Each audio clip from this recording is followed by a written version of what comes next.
Hi, good evening, everyone. Welcome to the Skills Future Festival X Smart Nation 2022 webinar series organized by Skills Future Singapore and Smart Nation Office. Today's webinar entitled Leap into Live Streaming with OBS, My Digital Life is organized in partnership with National Library Board. I'm Celestine and I'll be your host for this session. Today, we'll find out more on how to install and set up OBS Studio and learning tricks to selecting suitable video and audio options to improve your live streaming quality, followed by a Q&A to wrap up the session. During the webinar, please feel free to type in your questions using the Q&A function at the bottom of the screen. The speaker will address them accordingly. Without further ado, let's welcome Brett Wen Lofer, co-founder, Maker Programs and Maker Spaces of Tinkermind. Brent, please. Good evening, everyone, and thanks so much for attending this evening. As was mentioned, our goals for today are going to be to kind of unpeel this thing that we're calling live streaming. This might be a topic that's new to many of us, but also might be something that a lot of us have been interested in for quite some time. My goal is from a very introductory level to build some good habits and building blocks so that we can continue on our live streaming journeys. Quickly before we begin, I've been live streaming for about 4 years or so beginning in 2018, and it's mostly on a technical level. If you notice my background and everything that's behind me, my onus for live streaming is to show crafting and making digitally and trying to inspire people to make physically. So without further ado, I'm going to start my presentation.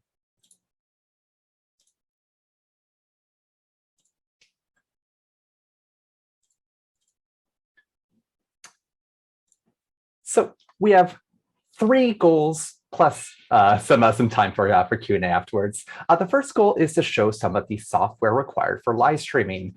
There's a number of ways that we can live stream, and I'm going to talk about a couple, but we're going to settle pretty quickly on a program called OBS, or the Open Broadcaster Software. After we do so, we're going to walk through the basic features of OBS. So we're going to download it. We're going to set up an actual live stream. We don't have to broadcast or anything like this, but we'll go through the process of setting up the other software. If you used OBS before, this might be relevant for you, but pretty quickly when we open up the program, if you don't have too much experience with computers or computing, you may be intimidated by the interface. So we'll spend quite a bit of time building out our skill set there. After that, if you've attended any of Make It or NLP's previous programs titled Leap into Live Streaming, you may have participated in a physical program where you're working with some of the equipment required for videography and live streaming. So lighting kits, audio, and taking some footage of that as well. We'll be spending some time in the second half of this program going through some of the tips and tricks to be able to add sources and scenes that leverage these types of resources. If you notice behind me, I've got a green screen. Of course, a green screen can be used for a number of purposes for live streaming, as well as a smartphone. The smartphone is a tool that we're certainly going to employ for live streaming purposes as well. So we'll show you how to do that. After this, we'll have probably anywhere between 15 to 25 minutes for Q&A, as well as taking a virtual tour of this space here as I walk through some of the decisions that I've made to upgrade my live streaming setup from 0 to where I am today. In terms of what you need for today, the first thing you need is the Open Broadcaster software. If you don't have it yet, don't worry. I'll walk through the steps to download it in just a minute or so. But we will need to install this onto our PC, Mac, or Linux. So if you're viewing this from a smartphone or from a tablet, you can follow the steps after the workshop is finished. Unfortunately, a mobile app for OBS hasn't been developed to the level that's required for live streaming just yet. The second thing that you'll need is you'll need somewhere to live stream to. We show the workflow for 3 different platforms this evening. The first is Facebook Live. That's typically where Make It ends up broadcasting its live streams. So we'll walk through that process in depth. We'll also show briefly how to live stream onto both YouTube and to Twitch, which are 2 of the most popular platforms for live streaming today. The last thing that you'll need is, of course, access to the hardware and the lighting and the audio required to get a live stream going. If you're viewing this from a laptop, that's all built into the laptop. All you need is a video and an audio source for this. So, so long as you have access to that, you'll be able to follow along.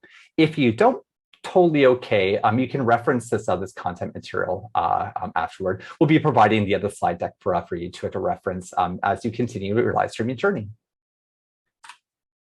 The last thing is, because I am creating content here, I may be grabbing footage throughout the course of the evening as well. So I think that nobody has their camera on just now. It'll basically just be me capturing myself, but just be aware that that this session is being recorded.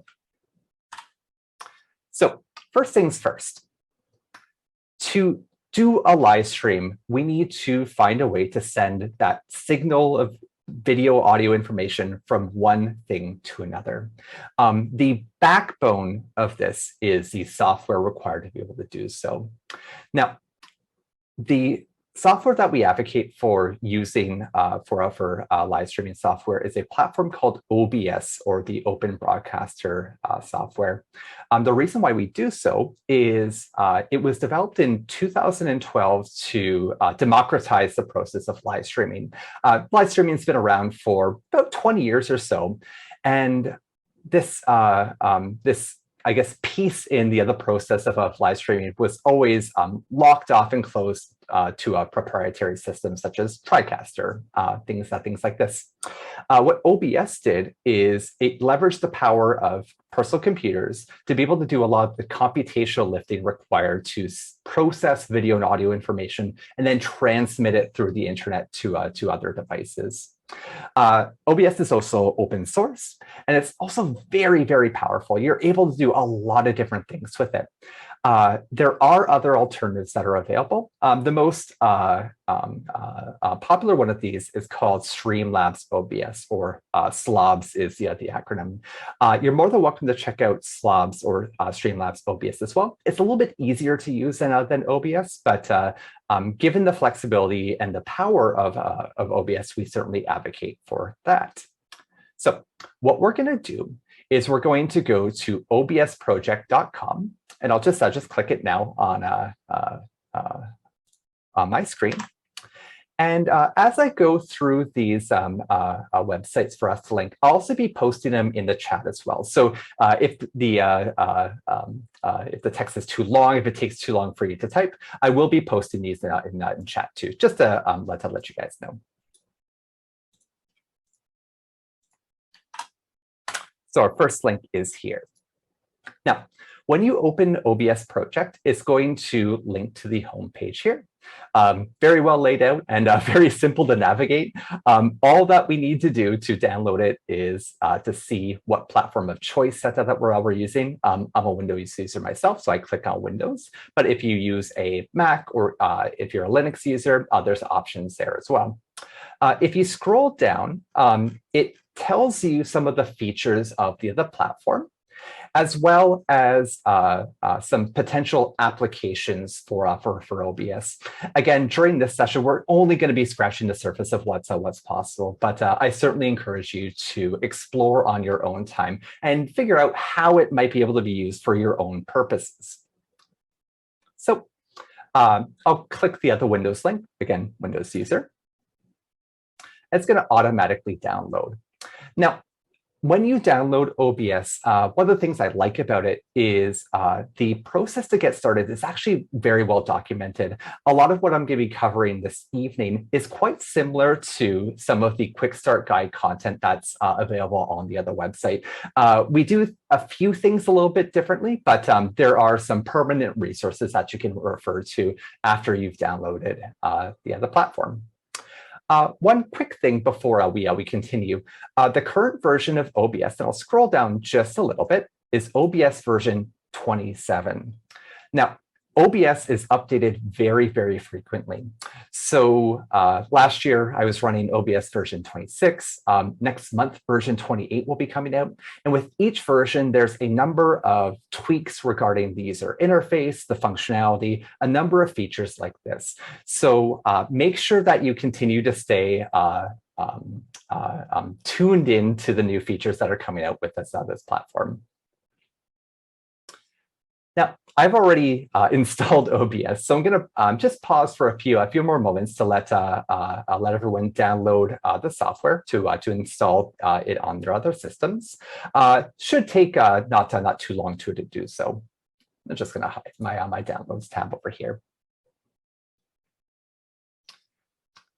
As we're waiting for us to download, it tells you some of the new features in this version. So some of the other cool things that are coming up on the other pipe are noise cancellation and noise suppression being built in. In a space like this, I have pretty good control over my sound, but I've got a PC that's running beside me. So features like this would be nice. If you stream outside, it would be a very, very nice feature to remove any background noise and distractions like this. So do keep an eye on that.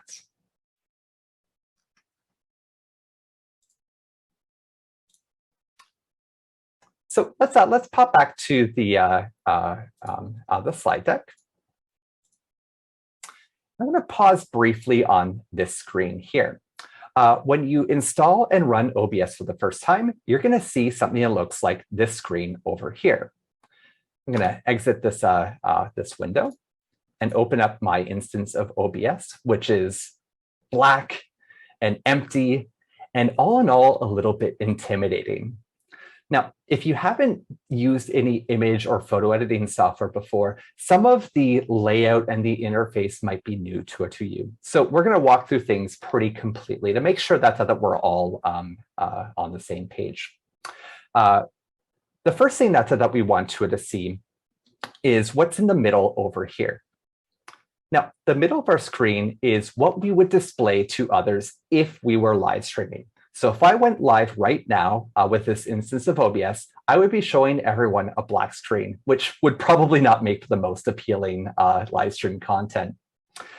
Along the top are the various tabs and menus that you can use to customize your experience with OBS. I'm going to click briefly on each and show the various parts that you can modify. So we've got our File tab, we've got Edit, View, Docs, Profile, Scene Collection, Tools, and then finally Help. We actually don't use the top menu too frequently with OBS. Sometimes we can, especially when it comes to switching between scene collections. But all in all, it's actually not used as much as some other video or image editing software. Now, on the bottom of the screen, there are these 5 different windows, and we call these windows docs in OBS. A doc is a container that's able to do something in OBS. And by default, there are 5 that display on the bottom of the screen. You can actually move them around if you want to, but we'll keep things where they are for now. The first is called Scenes. And scenes are collections of sources in OBS. We'll define sources in just a moment. Sources are video, audio, basically stuff that we want to display for our audiences. And sources can take many different types of forms. If we take a look right now at my instance of OBS, there is one scene that is called Scene that is open right now. And then we don't have any sources that are on right now. Beside this, we have something called the audio mixer, and that lets us monitor our audio inputs and outputs in OBS. Right now, we don't have any audio inputs or outputs, so that's blank. After that, we have our scene transitions. And right now it says fade and duration 300 milliseconds.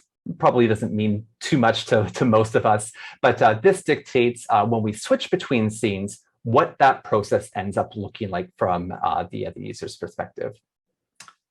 Finally, on the right-hand side, we have controls, and there are 6 buttons that are enabled by default.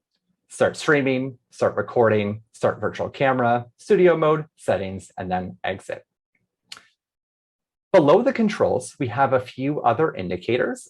One is live. Right now, it's at 0. It's a timer basically that tells you how long that you've been live streaming for. My OBS instance isn't active right now, so we see 0. Beside that, same as with live, we can record video or audio or a combination of those footages using OBS. Not right now in this instance of OBS, so we also see 0. Finally, on the bottom right, it gives you an indicator of your CPU usage or how much power your CPU is using to run OBS.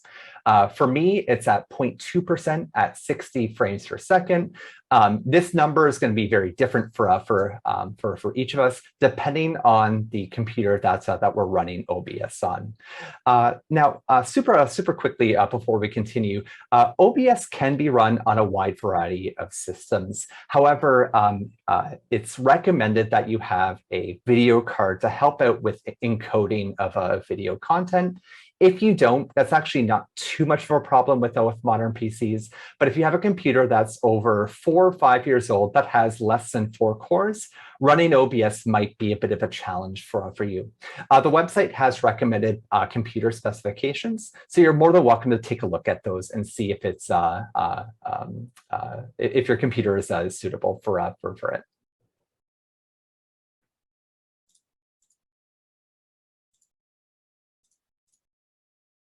So we briefly walked through the interface, but right now we're not doing anything with OBS. And I think that particularly for me, seeing this screen for the first time was a little bit intimidating because I didn't really know what to do.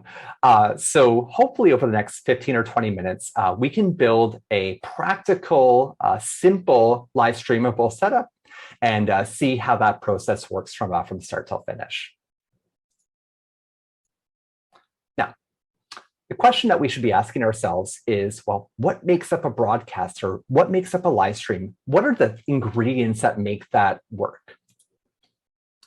So I mentioned on OBS what's required. So we need at least one scene to be able to broadcast to others. Those scenes can have a number of sources that are included with them. And then we need to broadcast to somewhere. So that's kind of the workflow. The first step of that process is to create scenes. And scenes are collections of video and audio sources that we want to display to our audiences.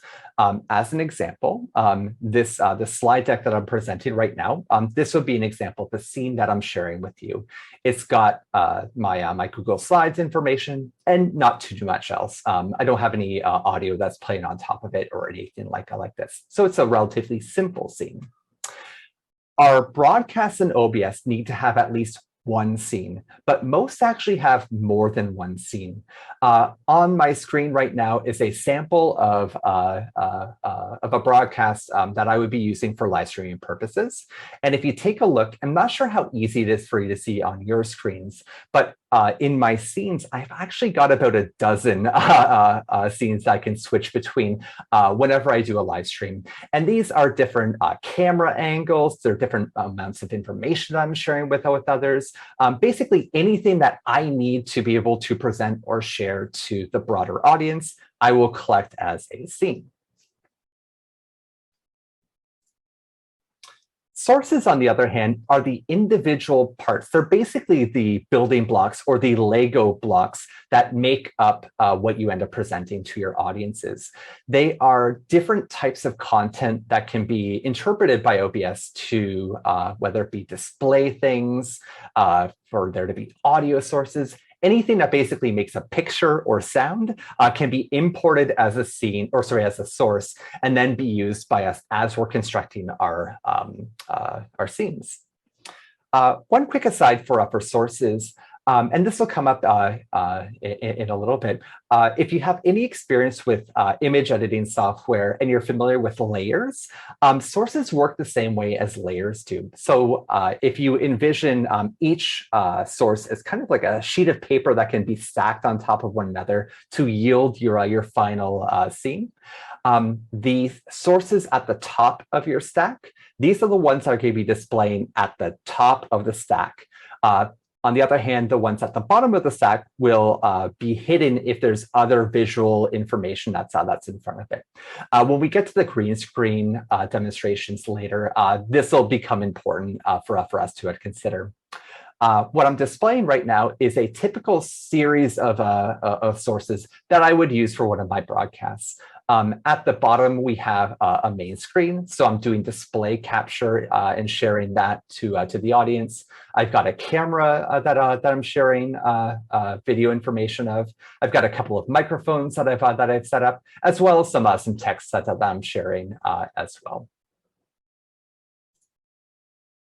Now, let's get started with how to actually do these things. I'm going to exit and open up my empty instance of OBS. Do feel free to follow along with this if you have OBS installed. Again, if you don't, we'll be providing the slide deck later to be able to allow you to walk through these steps as well. Now, we already have a scene built in into OBS. So let's add some things to that scene and see how that works. In the Sources tab, which is the second one over here, we can either right-click to bring up a contextual menu, or we can press the plus button that's just down over here. I'll click on the plus button, but if you're more comfortable with using the right click, you're more than welcome to do that as well. So we click the add button, and it gives us the types of sources that we can add to our scene.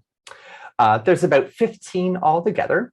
And I won't go through all of them this evening, but each of them has their own purpose. Most of the sources are video oriented or will display something on our screen. And I think that the first one that we'll want to add is a video capture device, which is basically capturing a camera or a webcam or something that we typically interface with, whether it be for teleconferencing or for things like that. So to do so, I left click on the video capture device button. It's going to bring me up this quick prompt. It says create select source. And as soon as that happens, we can name the source into something that makes sense to us. So for our first source, I'm going to call it camera. But you can call it anything that you want to that makes sense to you. Camera makes sense to me as it'd be a device that is a camera, pretty self-evident. Once you name your new source, you can press OK. And it will bring you up to a prompt that shows you the default for whatever that source is. I'll wave, hi. By default, what this will do is it's going to find a source of whatever type that is, and then present that as the default device. Right now, that's the camera that I'm broadcasting with. But if you want to, you can click on device, and it can bring you all the video capture devices that you currently have hooked up to your computer. Now, for me, I've got about a dozen or so. I imagine for most of us, we probably won't have that many, but the complete set that will pop up here. Now, for your individual devices, if you're not seeing that come up through OBS, go to your your webcam manager software, whether it be in Windows, Mac OS, or on Linux, and make sure that those devices are being seen properly on your operating system. If they're not, then you might need to reinstall the drivers for those. Regardless, I'm pretty happy with what I see here. It's my camera feed. That's great. So I don't need to change anything here. If I scroll down, it gives me some options to change the settings of this source before it ends up being displayed in OBS. I can do things like change the resolution, the frame rate, things like this, or I can just leave things as their device defaults. I'm going to do that for now and not necessarily fuss around too much about the resolution in FPS right now. So I'll press OK, and look, awesome, I'm here. There's a little bit of a problem though. I'm only taking up about a quarter of the screen, and that's not so great. Now, when we import sources into OBS, we'll see that they're active because there is a blue highlight around the source itself. So down here, I'll use my window to point down. We can see that the source camera is active. We can also see that because there is a red red highlight around the bounds of whatever this other source is. Now, to manipulate sources in OBS, it's quite simple. All you need is your mouse. If I left click on the source, I can click and drag it around to move that source around on this canvas. So if I don't want to be on the top left corner or want to be in the bottom right corner, I can click and just move myself over here. If I want to resize myself, I can click on one of the other tabs here and drag in any direction, make myself tiny, make myself full screen, anything along those lines. If you're looking for finer control, you can hold the Shift and Control keys while you're left clicking to be able to have finer control over what it is that you're changing from the size of your source. So that's adding a source, and now we have, at the very least, a display, a camera display that we could use for our live streaming purposes. Not sure if this would be the most engaging live stream. Talking head live streams, they are pretty common, but may want to jazz things up a little bit. Now, for the keen-eyed among us, you may have noticed that when I added the camera source, the audio mixer also added a source as well. A lot of current webcams and cameras have microphones built into them. And if there is a microphone that's built into your device, OBS will automatically put this in as an audio source. Now, depending on what you have for microphones, you may either like this or you may really not like this.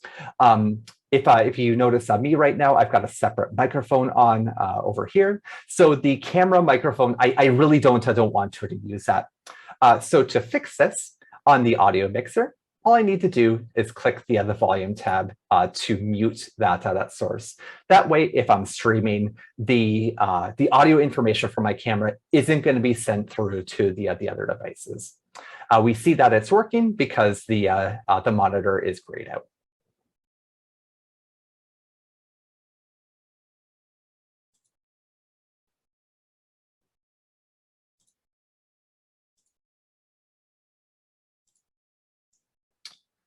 So to recap what we did, we created a new source, a video capture device, and we called that camera.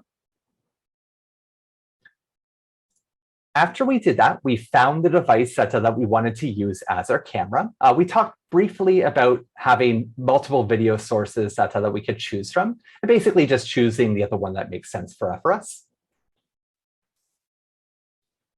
After we did that, we chatted briefly about some of the other settings that we can adjust when adding a video source, such as changing its resolution, frame rate, things like this. I'll recommend to start out with that we leave things to their device default settings. Now, depending on your resolution of your camera, it may either occupy the full screen or just part of the screen. We showed briefly how to manipulate a video source by using the left click and drag to move the source around, as well as the red tools to resize the source as we see fit.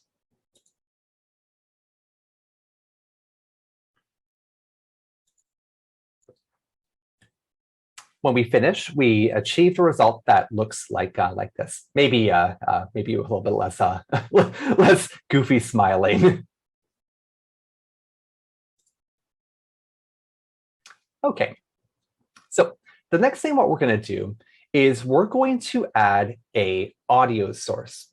Live streams, of course, have two components. They've got the visual component, and then they have the audio component.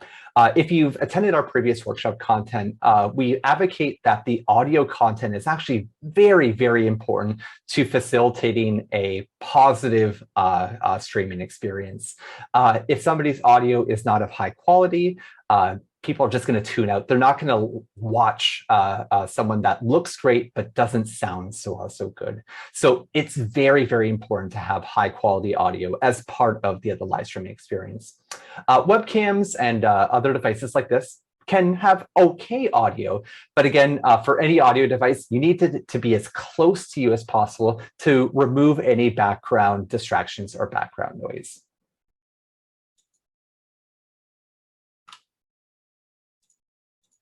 Now, to add an audio source, we're going to repeat the process for adding our video source. So I'm going to press the plus button on sources.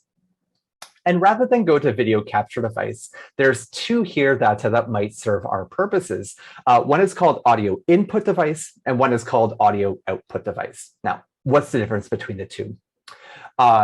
Audio input devices are devices that are capturing audio from your environment in some way. So things such as microphones and webcams, things like this. These are examples of audio inputs. Audio outputs, on the other hand, are sounds that are coming out from your computer in some way. So through your speakers or through your headphones or devices like this. So you can actually rebroadcast audio from different sources as well. It's a trick that's used to broadcast music as you're speaking over that. So to add a microphone, we can add an audio input device or audio input capture. Just like with the video capture, it prompts us to name that device, which I'm going to call microphone. So I'll press OK. And just like with the video capture device, it brings up a contextual menu that lets us choose which device, in fact, we want to capture audio from. I'll click on this, and just like with video, I've got about a dozen to choose from. Your individual setup might look a little bit different. But the one that I want to capture is this desktop microphone, the Wireless Go 2 RX. This is the lavalier microphone that I'm using right now. So I'm going to left click on it, and then I'm going to press OK. So this source will appear above the camera source, but because it's an audio source, it actually doesn't matter if it's above or below this video source. If I put it below, it has no effect on the other video output at all. So for me, I like to put my my audio sources at the top, but if you find that that's distracting for them to be up top, you can also put them at the bottom as well. Now, if you're taking a look at our audio mixer, you can see that the microphone is now added to the monitor. And as I'm speaking, it's registering how loud I am. Now, you should be able to see that if I'm speaking loud enough, it gets into the red. And if I'm speaking silently, if I'm whispering, it goes a little bit softer. Now, this is useful for us if we're monitoring our broadcasts, because this information is really, really useful for the experience that others will be getting from an audio perspective. Now, if you've never looked or seen an audio monitor before, don't fret, they're not too intimidating. Most audio monitors are broken up into three parts, and they're basically measuring how loud an audio source is. If the audio level is in the red, that means that it's too loud and it might be clipping, which means that information from your voice or whatever it is that you're broadcasting, information will be lost from that and it will sound really, really bad. So me looking at this right now, I'd be like, oh no, I need to change something in some way. Audio that's in the yellow is kind of our sweet spot range when it comes to broadcasting. The volume would not be too soft. It wouldn't be too loud. It kind of just be perfect. So that's kind of the range that we'd be looking for as we input audio sources into OBS. Finally, green means that the audio sources would be too quiet to be the main audio source, but could be suitable for background purposes. So if you want to include background music or gameplay sound or things like this into your live stream, do make sure that, that it's in the green range to make sure that it's not too distracting. Now, I'm going to fix this, right now. But before I do, quick walk through the other options that you have for your audio mixer. Now, right-clicking on a dock brings up some additional things that you can do with that dock. For sources, we can add different sources, and the others are grayed out right now. For the audio mixer, it lets us change the layout. So right now, I have a vertical layout, but you can change it to a horizontal layout if that looks nicer to you. I prefer vertical myself, but doesn't matter too much. The other thing that you can do is you can open up the advanced audio properties. Don't worry, advanced audio properties they're not too bad. We're going to click on it right now. So what the advanced audio properties let us do is it lets us adjust each audio source that's coming in. The first thing that you can see is if the source is active or inactive. Useful to know. The next is how loud that source is. So in OBS, you can actually adjust the loudness of each of your sources by adjusting these volumes. You can do it either as an absolute value in decibels or a percentage value by clicking this check mark here. Beside that, we have a check mark that's called mono. And this is the type of source that's coming in. I'm not sure if you guys could see it too well on my screen, but when I imported my microphone, only one of the sides of the channel was going up and down. The other side was actually staying down. And that's because this microphone here is a mono microphone. So it only sends audio through one channel. To fix this, to make sure that it's sent to both channels, I'm going to click on the check mark here. And that will make sure that the audio goes to both audio channels when we do our broadcast. If anything like that comes up on your live streaming, we're like, oh, I can only hear sound in one ear. That's because the audio hasn't been configured correctly. So do keep an eye out on that. You can change the balance of the audio sources. So if it's mostly from the left ear, you can move things around as you please. And then finally, to get fancy, if you got a intricate audio system and there's like a delay between the video and the audio, you can set the sync to be a different. If that ends up happening where like you're speaking and the words are coming out a little bit later, you can adjust the sync offset to help resolve that issue. Now, for my microphone, what I need to do is I need to reduce the volume. So I'm going to press down. And what I'm doing as I'm pressing down is I'm just keeping an eye as I'm speaking right now and making sure, and I think that's good. Yeah, that looks to be about good. Where most of the time I'm speaking, I'm in the yellow, and maybe sometimes I go up to the red, but I don't go full on where I start clipping. Depending on your microphone, you may or may not need to do this, but I'm just showing the process if you're interested.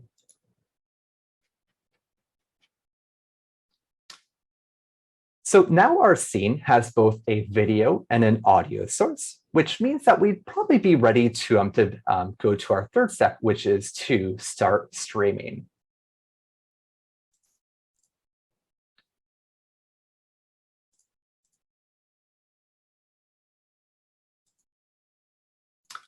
Now, as a recap of what we did to add that audio source, we open up a new source, an audio input device.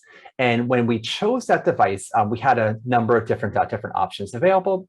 One actually quick aside is if you want the audio input source to be whatever it is you're listening to. So let's say you have something on your headphones that only you can hear and wouldn't end up coming through in the microphone. You can use the what you hear option, which is just down here to share that source as an audio input. I prefer using it as an audio output, but whatever works for you. As a reminder, to mute a audio source, you just click on the speaker that's associated with that source to make sure that that doesn't end up getting broadcast, as well as using the gear to adjust the individual settings of that source. We talked briefly about how loud a source should be in OBS. Your sweet spot is yellow, and you can monitor that source before you broadcast live just to see what level of range that you have for it. If your source is mostly in the red, you might want to reduce the volume level of that source, whether it be in the OBS software or through the hardware itself. If your source is in the green and you want it to be the main source, you may want to increase that volume. Of course, to do so may introduce additional noise to that source. So be careful with that one. Finally, in the advanced audio properties, so by right-clicking on the audio mixer dock and selecting advanced audio properties, you can adjust some further settings, such as changing an audio source from just one channel to a mono source, which goes across all channels, and then adjusting the volume as well. So we've got our ingredients. So how do we actually live stream? How do we get this stuff from OBS to something like Facebook Live or Twitch or something like this? Now, in the far right corner of your screen, under the control dock, there are a number of buttons that we can press. We can press start streaming, start recording, start virtual camera, studio mode, settings, or exit. If you use the start recording button, you can actually use OBS as just a way for you to record video that you can then edit later. So quite common in a YouTube production now, where rather than just recording on camera, you hook your camera up to an instance of OBS along with your other sources, and then you do a lot more of the recording in person and without the need for extra editing work in your video editing platform of choice. It can save quite a bit of time and work. Right now, as I'm presenting to you this evening, I'm using another instance of OBS as a virtual camera. So I have a number of sources and scenes I can switch from to show different parts of myself. So right now, I've got my screen set up so that it's I'm showing my camera. I can show different things as well. So it could be very, very useful for teleconferencing and using in platforms such as Zoom. However, we can click on the settings tab. It's going to bring us up to the settings that we can adjust in OBS. And this is where people get really, really intimidated. So I'm going to press escape. And then in my instance of OBS, I'm going to open it up for us to take a look at.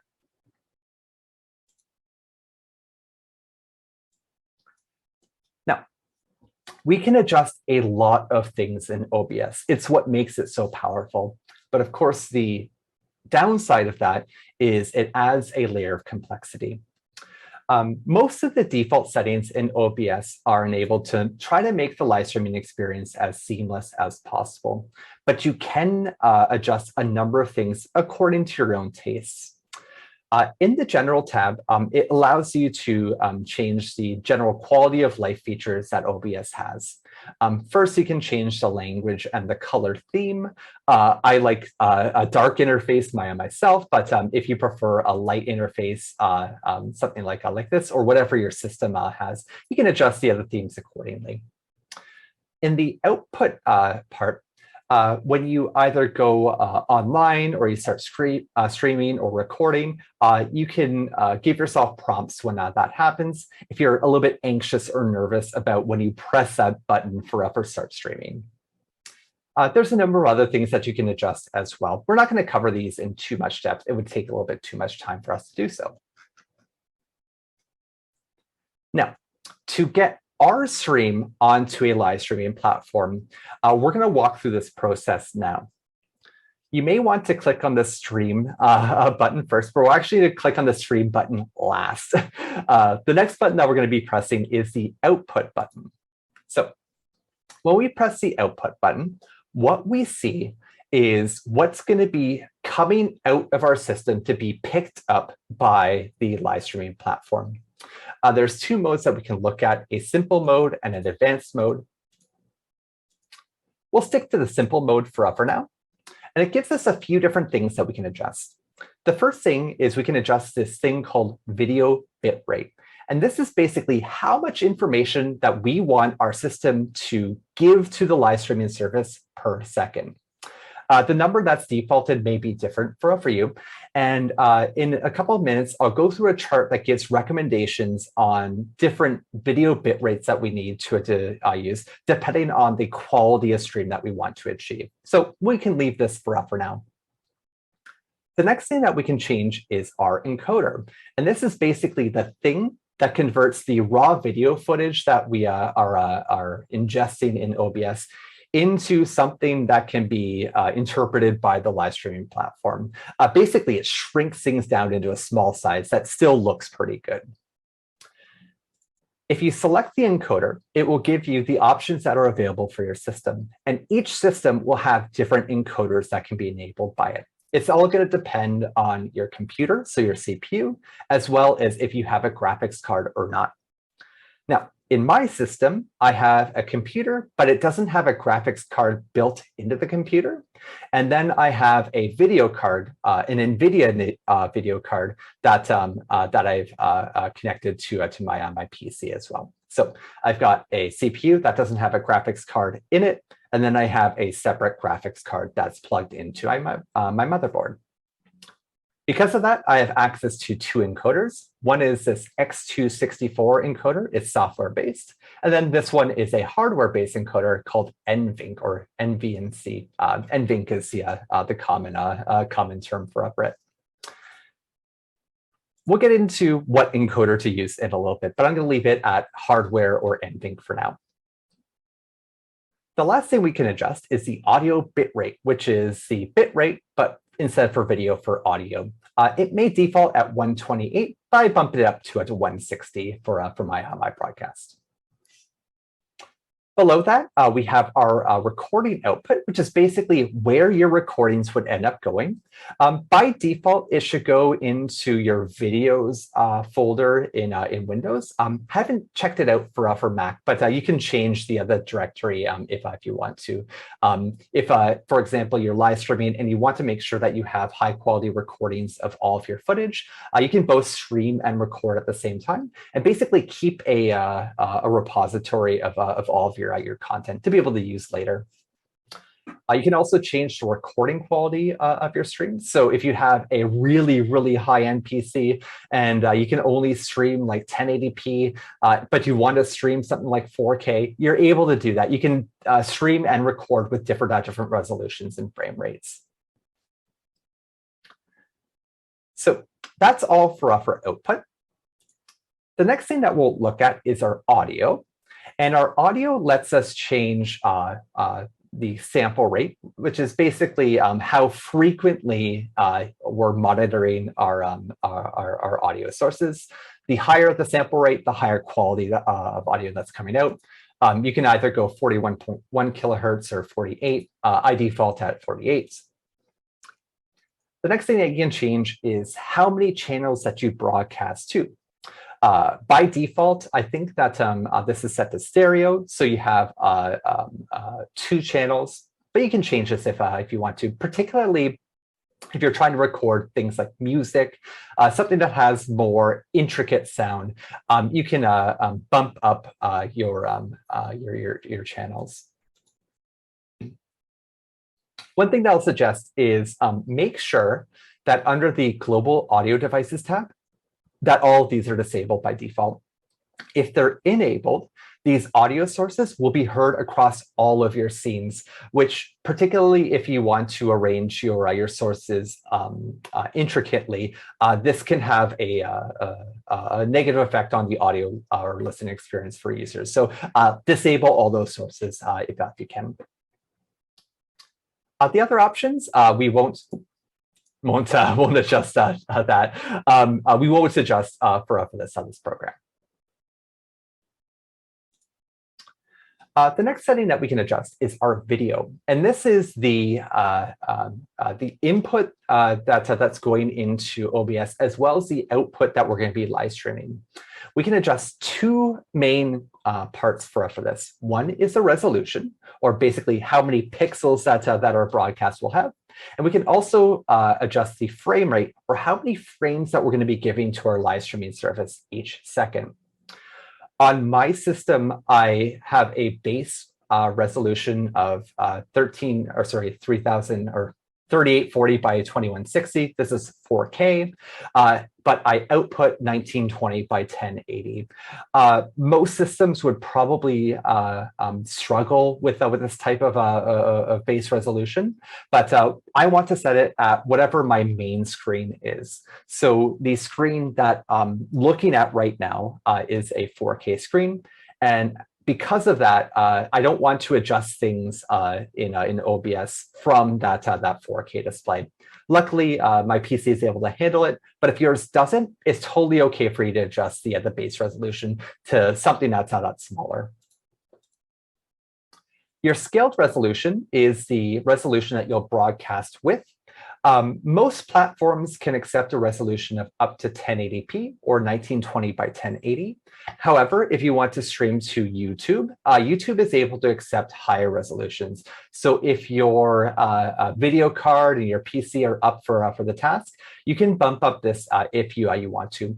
Again, most people broadcast up to 1080p, though, if they're looking for a high quality viewing experience.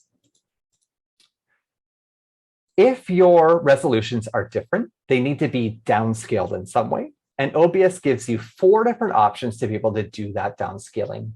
I think by default, the bicubic option is enabled.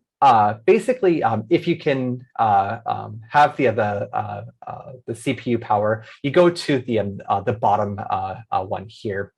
If not, you can use one of the others. I don't recommend using bilinear or area, though. It results in a more there's jaggies. These are these video artifacts that can appear if you use them. So we'll stick to bicubic. Finally, you can adjust the frame rate as well.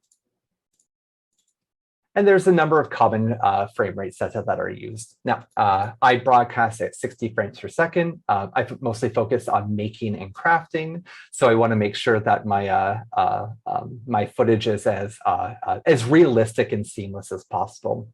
However, if you're streaming other types of content, so cinematic content, you might want to go to something like 24 frames per second. One of the benefits of this is if you send less frames whilst live streaming, you need to send less information. So if you're struggling with a high enough resolution at a high enough video bitrate, you can bump down the frame rate if you don't need to use all those frames.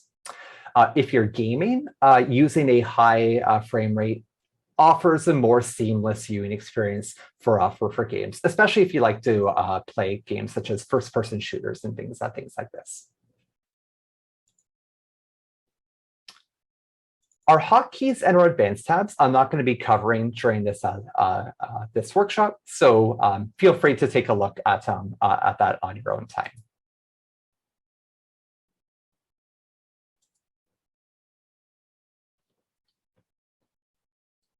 Now, before we go to our stream tab, we're going to go into these other menu parts in a little bit more depth and talk about what we should be changing depending on the result that we're looking for.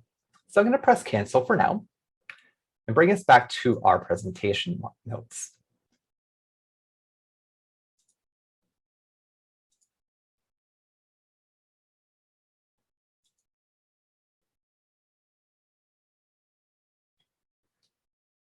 So again, the output lets us change what it is that we're sending to our live streaming service. There's three things that we can adjust for the most part. One is the resolution or the size of our image. The second is the frame rate, so how many images that we're sending each second. And then finally, we can adjust the bit rate, which is a rough indicator of the quality of those images that we're sending out. If we envision this as a triangle, we basically have to make some trade-offs in some way. The higher the resolution that we want to send out, well, there's more pixels in that piece. Therefore, there's more information that we need to send out. Same sort of thing with frame rate. The more frames that we send each second, the more information that we can send out. But one of the interesting things about video is that the quality of video can be adjusted very, very much depending on the encoder that we end up using. If we didn't encode video, each of the images that we'd be sending per second would be several megabytes. So it would be basically gigabits per second that we'd be sending to live streaming services. So encoders use very sophisticated algorithms to shrink down video such that when it's sent to another device, that device can figure out how to take those parts and turn it back into a good enough looking video. And in fact, the quality of video is quite high given the compression that we see. So depending on your platform, what you want to send out will have different ranges of bit rates that you'll want to look for. If you want to send out information in 1080p, so 1920 by 1080 at 60 frames per second, there are recommendations on each platform for what bit rates that you should be sending out. For Twitch, it recommends 6,000 kilobits per second for this. For YouTube and Facebook Live, they recommend a range between 4,500 and 9,000 kilobits per second. I'll pause for a few more moments so that we've got some time to look through this chart here. But I'll briefly mention that of our platforms, YouTube is the only one that's able to accept a very, very high bit rate. So to broadcast 4K or 3840 by 2160, YouTube recommends a bit rate between 20,000 to 51,000 kilobits per second, which is 51 megabits per second. Fortunately, we live in Singapore, and bit rates like this are possible to achieve even with home internet connections.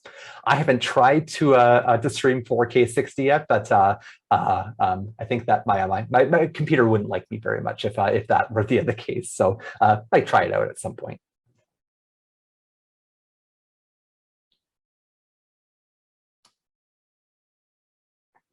Now, if you do access this slide deck afterward, I also have links to the recommendations here. So if I click on Facebook Live right now, it's going to bring me up to Facebook's support website and provide a link to the recommendations here. So I basically just pulled from the help pages over there.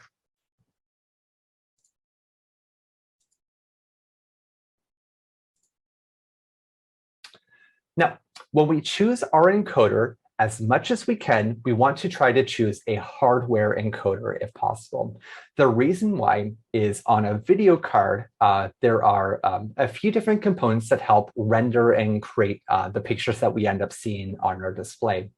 Modern video cards have dedicated hardware that basically takes raw video footage and then changes it into something that other things can interpret. These are called encoders.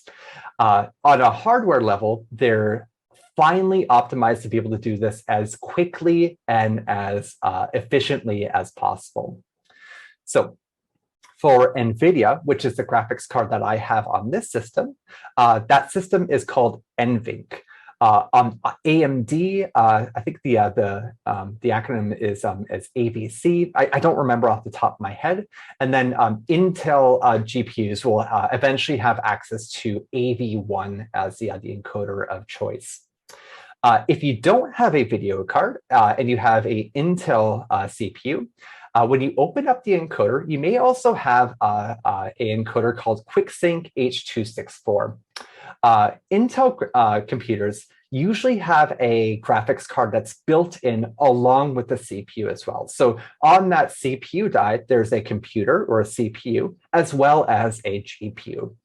You can use the GPU to do the encoding, but I don't recommend that for Intel CPUs. The quality of the encoder isn't quite good enough, particularly when it comes to high bitrate streams. If you need to, you can use software-based encoding, but do note that software-based encoding will increase the burden on your CPU. If you've been looking at my CPU usage in OBS, it's under 1% right now, and that's because I try to use hardware-based encoding whenever possible, so it doesn't end up becoming too taxing on my system.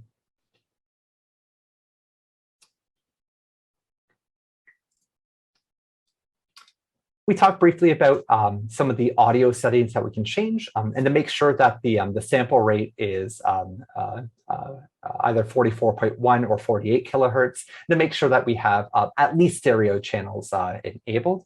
We also talked about having our global audio devices disabled.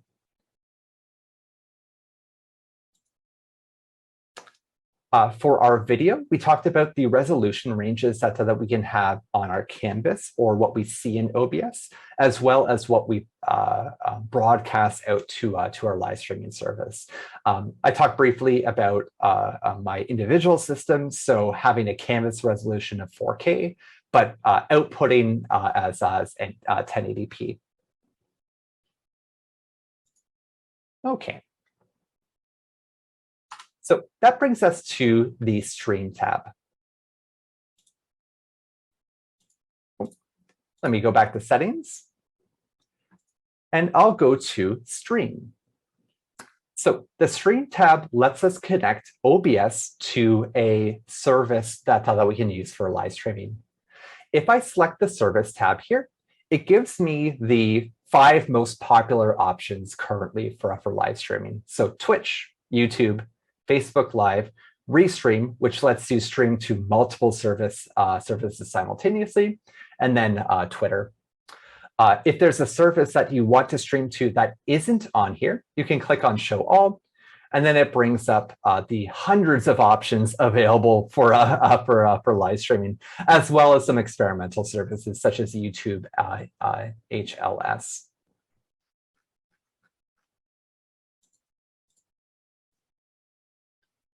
So I'll go back to Facebook Live for now. For each of these services, it lets you change the server that you broadcast to. For anything like this, for now, I would leave things at default, and then it gives you a way for you to access that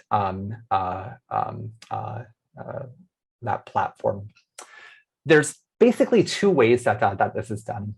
The most common is through something called a stream key, which is generated by the live streaming service that you can then input into the status field here. The second is that you can connect your account to OBS directly. So for YouTube and Twitch, you can do this direct account link. For Facebook Live, you can't quite yet. Hopefully that feature is built in soon, because it's a lot easier to do than the stream key.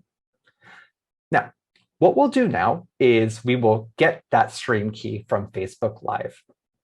So I'm going to open up Facebook on a tab here, and I have it open. I don't want to share my main page with the group here, so apologies for not sharing that information for you.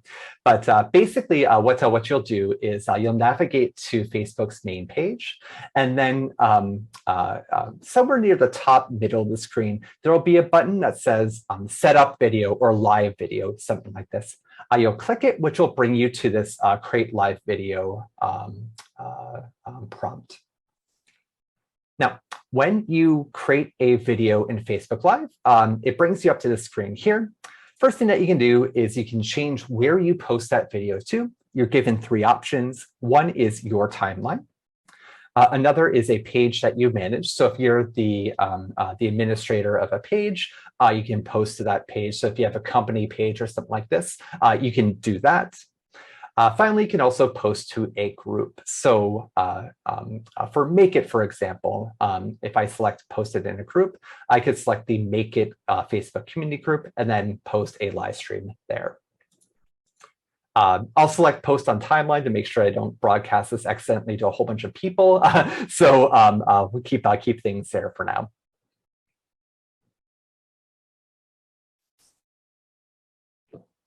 Now, there are two ways to broadcast on Facebook Live. The first is to go live immediately, which means that you don't schedule when you want to do your live stream. You just live stream when you click Start Streaming. We'll show that method for now. But I think the more powerful method is to create a live video event, which lets you plan when you want that content to end up being scheduled. It also leverages Facebook's event platform, which will advertise the event to let people register for it. Now, we'll create a live video. And when we do, it's going to bring up this page here. And look, there I am. This isn't actually what I want to broadcast. So by default, the video source that will be broadcast is whatever your webcam is. So whatever Windows or Mac OS says is your webcam, it'll give that to Facebook Live and say, hey, here, stream with this. We don't want that, though. Before we change that, though, some things that you can do with your live stream, you can call it something. So I can call it something like Make It. And I'll add a description, making things. This will appear on the widget that's generated when you end up streaming. The steps required to enable this process are on the left-hand side here. So I've completed 2 or 3 steps so far, connected a video source, completed the post details. I haven't gone live yet, so fortunately, I'm not broadcasting this to everyone. But rather than use our webcam, we're going to use streaming software. So I'm going to left-click on this. And the stream key, I'm going to quickly copy it.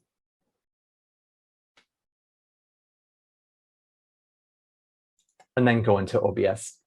The stream key is a unique identifier. It's something that you want to protect. Basically, it enables somebody to broadcast Twitter that. So hopefully nobody gets any ideas there for taking my stream key. You copy that though, and then you paste it into the stream key option. Fortunately, it will not show all those digits right now. Once you do, you can hit apply, and it will link OBS to your Facebook Live instance. I'll press OK. And to start streaming, I'm going to press the Start Streaming button. So I'll do that now. Now, when you click the Start Streaming button, if you notice below, it's going to tell me how long I've been live for, as well as give me some basic information about the stream itself. It tells me how many drop frames I have. It's useful to know that if you see more drop frames, you'll need to either exit out programs or figure out what the other cause is for this congestion in your stream. And then the far right, it tells you the bit rate, as well as an indicator, a green, a yellow, or red for the overall health of that stream. Right now, my stream looks healthy, so that's good, but it's not actually being broadcast to Facebook just yet. I'm going to reopen the live producer, and it still says I've connected my video source, and you can see that the video source is what my OBS instance is, but it doesn't go live until I press Go Live. Now, if I press this button, I would broadcast to my timeline. So I'm not going to do that for today. But one of the nice things about that is that there's this kind of second check before you end up broadcasting onto the Facebook Live. So in the event that you accidentally hit start streaming after you've done the stream key handshake, you can revert from that. Now, I'll exit out of here. We'll go back.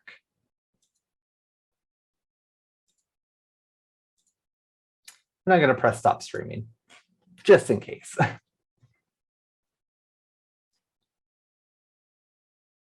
So streaming into Facebook Live is as simple as that. We connect one source, we connect one scene, and then that's what we end up showing to our audience as we go through whatever our live stream content ends up being.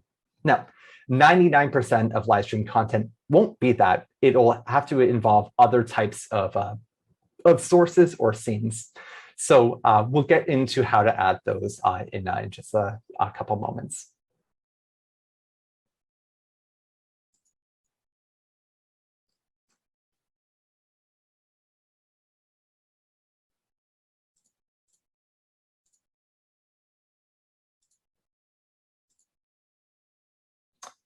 Now, briefly, I'll stop and I have a blurred out version of my main page that shows what the other prompt would look like if you can't see it when you open up Facebook. So it'd just be below what's on your mind, and the other option at the far left would be live video.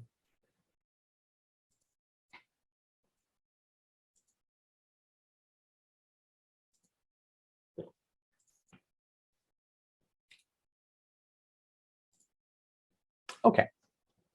Now, for YouTube and Twitch, we won't show the process this evening, but in the slides, we do have what the process would look like. So do feel free to access these on your own time.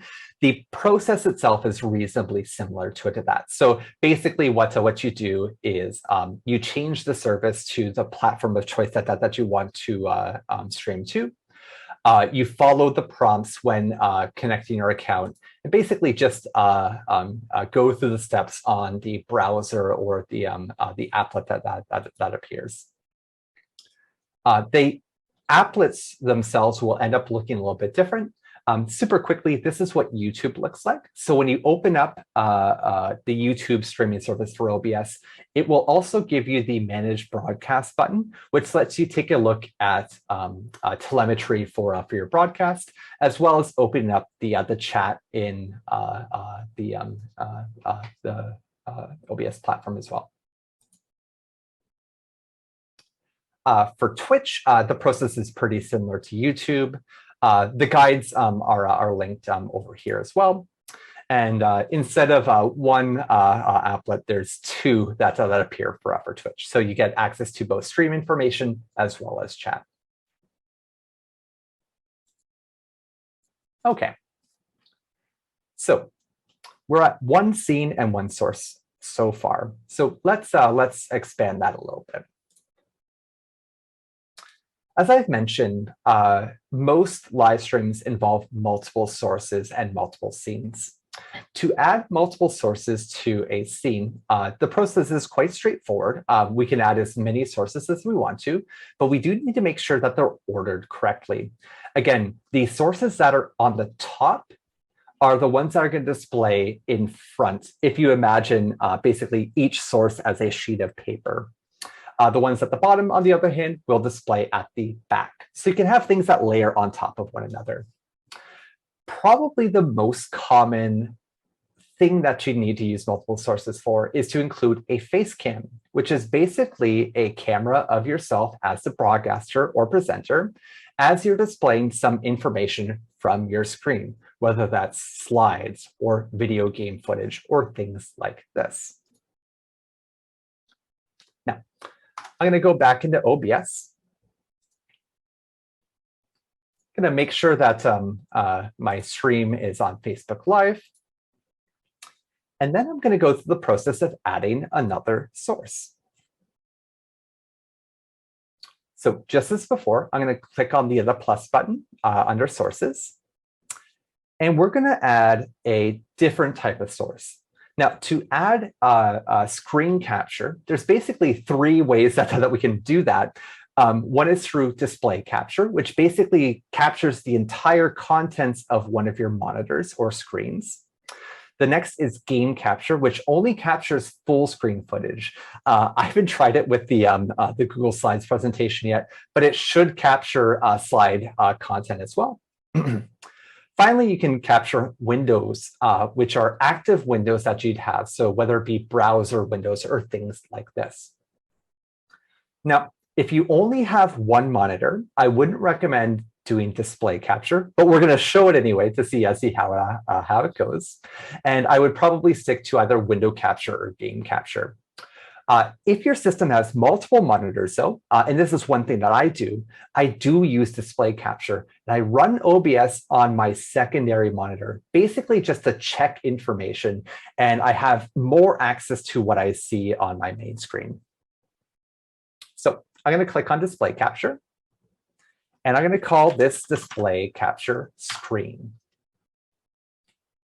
I'm going to press OK, and then it's going to do this.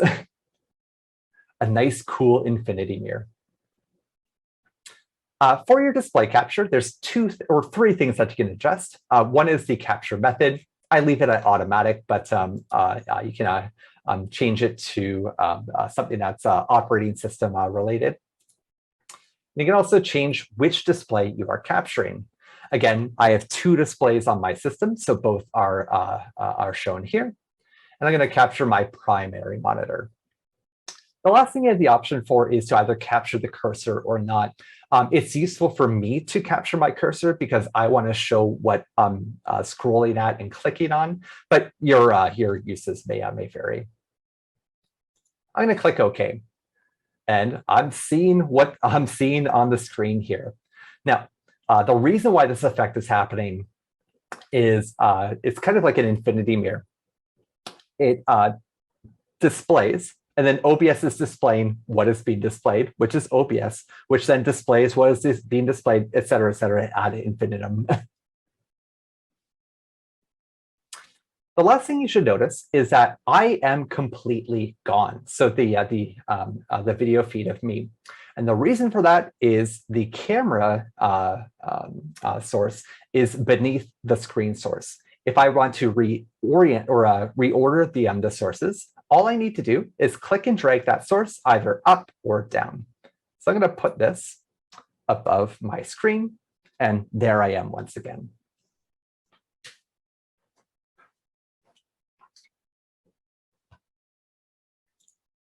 Now, the display capture might not be useful for us, especially if we have just one monitor.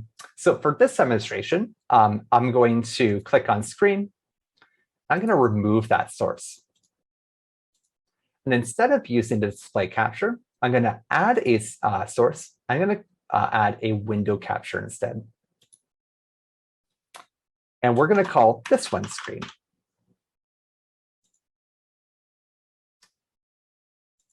Now, your active windows will appear as these sources that you can bring in. So I've got Zoom open right now, so can show the meeting controls. Probably not too useful. What I'm going to be showing, though, is my slides that I'm presenting to you. So I'm going to select the Chrome.exe window, my Digital Life Leap into live streaming, and it shows you the slide deck. But actually, I can't see the slide deck right now unless I'm looking at OBS. The capture method, just like with display capture, can be automatic or operating system related. And then finally, you can change the window match priority. I'll click OK. Now, the window has been shown. And if you're really keenly looking, you can see that just a tiny little bottom of the start menu doesn't appear as part of the display, so you can still see a little bit of me. Now, to make a face cam, what we do is we reorient things so that the camera is front of the screen, or whatever it is that we want to display. And then we resize that that piece, or sorry, that source, so that it only occupies enough of the screen so that it's visible but not distracting for the content. So I'm gonna shrink things down a little bit, and I'll show a couple of things that we don't want to do. Now, if I'm sharing slides, I don't want to show this, where I completely obfuscate the information at hand. Another thing I don't want to do is I don't want to be too small either, where you just don't notice me at all. Now, for this,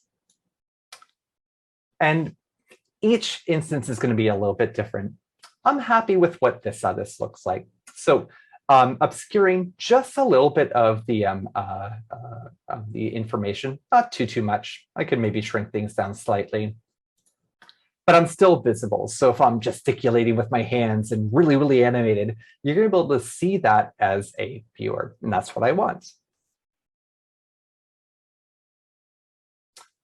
Face cams can also be used for game footage and game reactions as well.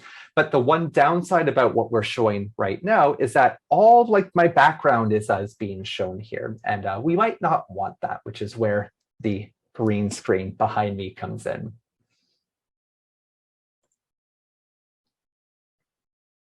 So let's get back to my slides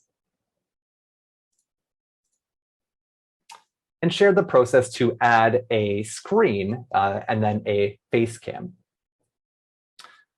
As I've mentioned, there's 3 ways to do screen capture. One is through display, another is through game capture, and then the final one is through window capture. If we do display capture, if we only have one screen, we see an infinity mirror, which is not desirable. So I only recommend using display capture if you have multiple monitors. For window capture, you add a source, select window capture, and then select the window in which you want to capture information with. When you're not actively using that window, it will display a static image, but if you click on that window and then start doing things with it, it will appear on OBS. This is an example of what that would look like. This is a screenshot, so something that I grabbed earlier, but still holds. Now, quickly to make a face cam, you put your camera source in front of your screen, and then you resize it so that it doesn't occupy too much of the viewer's attention. And this is what I arrived at for this instance.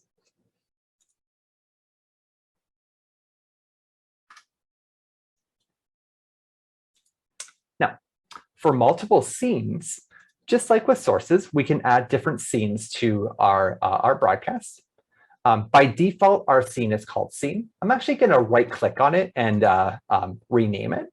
If you right-click on a scene or a source, you can modify the other properties of it. So I'm going to click on the scene called scene. I'm going to rename it to something called main, which is what I want to share for the most part. Then I'm going to add another scene, and we're going to call this scene face, because I just want to show me. I don't want to show nothing else, just me basically full screen. So I'll press OK. Now, when you create a new scene in OBS, by default, there will be no sources that are linked to it, just like what we saw to begin with. And of course, to add a source, we're going to click on the plus button, and then video capture device, which is where our camera feed was. Now, luckily, OBS will remember the sources that you've previously created. So instead of having to create a new camera source, I can just go add existing and then click on camera and then press OK. Just as before, it brings up my source, and then I can resize it as I see fit. Now, to switch between scenes in OBS, all I need to do is click on the scene. So left click on it. Right now, the face scene is grayed, which means that that's the active scene. But if I click on main, it's going to change to the main scene that we created earlier. And if you notice, it takes about, well, it takes 300 milliseconds, the exact number is there. It takes that amount of time to transition from one scene into the other. We can change this number, of course, but I like it to be about 300 milliseconds or so. We'll go to 1 second. Oh, so long, so mysterious. But I can play around with the other settings here, as well as the type of scene transition. Now, the other thing that we can use to help out with scene transitions is to change this interface from what we see now into something called studio mode. Above the settings button in the controls dock, there's an option called studio mode. And if I click on it, what it does is it shows me what I'm presenting right now, as well as what I would want to present next. So there's some additional options that are afforded to you if you enable this mode. The downside for it is it requires more preparation in sending scenes through OBS. And if you're a one-person broadcast, it usually doesn't work out too well. I don't use studio mode for my own live streams, but if you have somebody that is working OBS while you are the on-screen talent, or if you're the technical help that's supporting the on-screen talent, you can use studio mode. And how it works is you transition scenes the same way as you do otherwise. So I can click on main, but instead of immediately switching to the main scene, it's still at my face scene. And I need to press the transition button in the middle here to actually make that switch. So if I click on it, it then makes the switch to the scene that I wanted to queue up.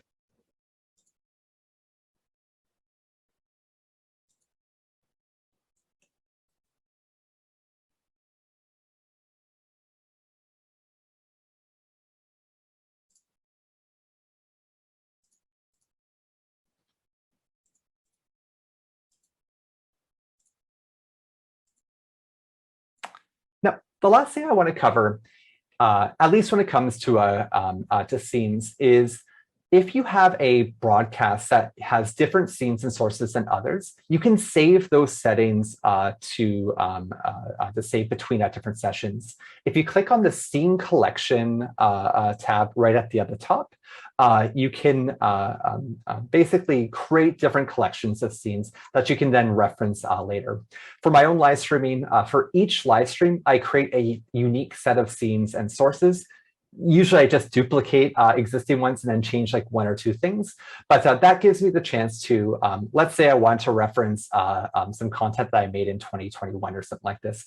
I can go through that exact setup that I had earlier, so I can reference what I did in the past. Okay. So this brings us to some of the advanced stuff that we wanted to cover for this evening. Cognizant of time right now, so we should still have enough time to go through these items, but I may go through them a little bit more quickly than I would otherwise. If you have any questions, of course, feel free to post those in the Q&A. And I do see that we have 8 questions so far, so great to hear that feedback so far. Now, during the physical session that we had, we introduced the idea of a green screen. And what a green screen helps us do is it helps us overlay displays on top of each other by taking away color information from one. It basically makes things invisible, or parts of our image invisible, so that they more seamlessly go on top of one another. The technology is almost 100 years old. This type of technology has existed well into the film era day, where blue screens were used for this effect. We mostly use green screens because our eyes are most sensitive to green. And as such, when we transmit color information through digital means, there's more information in those green channel, in that green channel compared to red and blue. So we're able to get more different information from that. Gives us more flexibility for the technique. The technique is called chroma keying, which basically analyzes an image and removes the color information from any type of color that we want to. So that's what we're looking to do. Before we continue, I need to have a quick aside on what the color green means. So if you have any experience with a graphic design or anything like this, this will all be old hat to you. But if you haven't and don't know too much about how computers show color, color is shown by showing different values in pixels. So a display is composed of pixels that are red, green, blue, and sometimes white pixels as well. The display will send information about how much on each of those pixels should be in a grid. And that value can be anywhere between 0 and 256. We represent these by these 6-figure codes. And these 6-figure codes basically are red. The first 2 digits are red, the second 2 digits are green, and then the last digits are blue. So on the top right here, we have a square that is fully green. FF hexadecimal, that's basically the highest number it can be, and then no red or no blue. So from a computer's purpose, this here is pure green. But if I go here and here and here and here, maybe not the far left one, but we would say as people, all of these are green too, but the computer represents them quite differently. As less information from the other green channel is here, it gets darker and darker. Now, on the bottom row, we would also say that all of these are green as well, but they have other color information built in. In the middle bottom, we have something that is like a nice lime green, but it has a whole bunch of red and blue color information built in as well. You get to teal, which has a bunch of green and then a bit of blue. And then finally, closer to yellow, which has a whole bunch of green and then a little bit of red. So when we green screen something, that screen that's behind me, it's not completely green. There's no way that it could be purely green. It's physically impossible. So we actually need to do something in OBS to approximate what color this is. Now, physically, when you're working with green screens, there's a few techniques that you can use to help make sure that they work the way that you want to. The first tip is to make sure that your green screen is well lit. If it's not well lit, it's darker, and then there's less color information for OBS to interpret. So make sure that the green screen is as bright as you are as a broadcaster. The second thing is if the green screen is far away from you, that's ideal, as long as it's occupying the proportion of the screen that you want to. The closer the green screen is to you, the more likely that shadows will be cast by you on the green screen. And that will cause the green screen to not be evenly lit, which may yield undesirable results. Finally, we want to make sure that our green screen is as green as possible, but we do need to realize that that's not actually practical. So as part of the process for green screening or chroma keying an image, we actually need to sample what that color is and then make our adjustments from what that sample is. I'll show you how to do that soon. Now, for this part, I do have some footage for you to download and manipulate. This is some quick footage that I filmed of myself. So this gives us the way to standardize this portion of the other workshop. If you have your own green screen footage, you're more than welcome to use that as well. All you need to do is to download it onto your PC or Mac and make sure that's accessible there. The URL, escape out and then share this link here. Thanks, Sanjana. Sanjana was able to post the other footage here. So just download the other from the other link over here.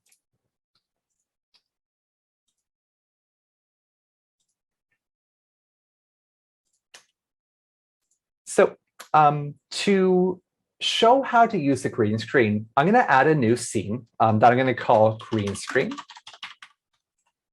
just so we have a blank slate to work with.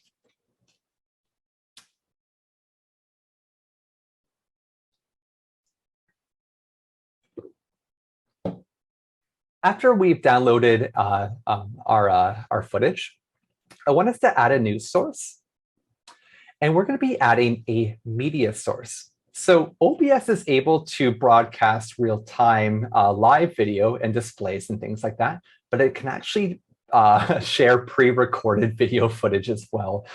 So this is what we're going to be using for our manipulation. You can use these media sources in any type of way that you want to, though. So if you're doing like a news recap show or something like this, you can find those video feeds beforehand and then basically act as a talking head on top of it. So a lot of flexibility there. So we'll select media source. We're going to create a new media source that I'm going to call green screen footage. And then I'll press OK. Now, like with our other sources, it'll bring up our properties, what we can adjust where that source is coming from. We're going to click on Browse. And wherever we downloaded that file, we're going to use it. Now, the file that I uploaded, if you're using Windows, it's not going to appear by default. You need to go to all files to be able to see it. And the file type should be called makeitgreenscreen.m4v. So again, just click on all files, and then it will show up in whatever directory you downloaded it to. So I'll select it. And after I select it, right below, there's an option that lets me loop the footage, which I'm going to enable, just so that's easier to work with. If your footage is it's not working well, like it's jaggedy, you can use hardware decoding if that ends up happening. For my demonstration, it's not necessary to do so, but if it's not a smooth video feed, you can enable hardware decoding to help out with that. And I'll press OK. So this is a video feed. I'm going to resize this video feed. And with any source, it brings up some things that you can manipulate with it on the bottom bar here. So with a video source, I can pause, stop, rewind, and fast forward. So I'm just going to park it at the 0-second mark for now. Get a nice still image of my my face.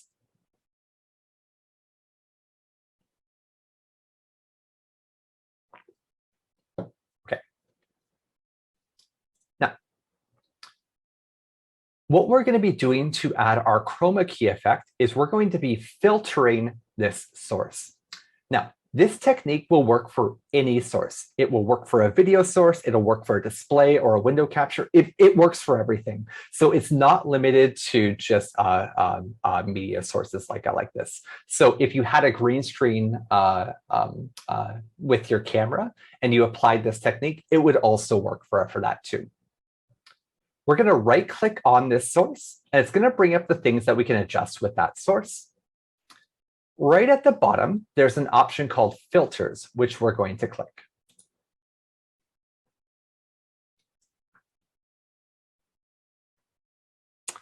Now, when we do so, it gives us what types of filters we've already applied to it. We haven't applied any yet, but we're going to be adding one now.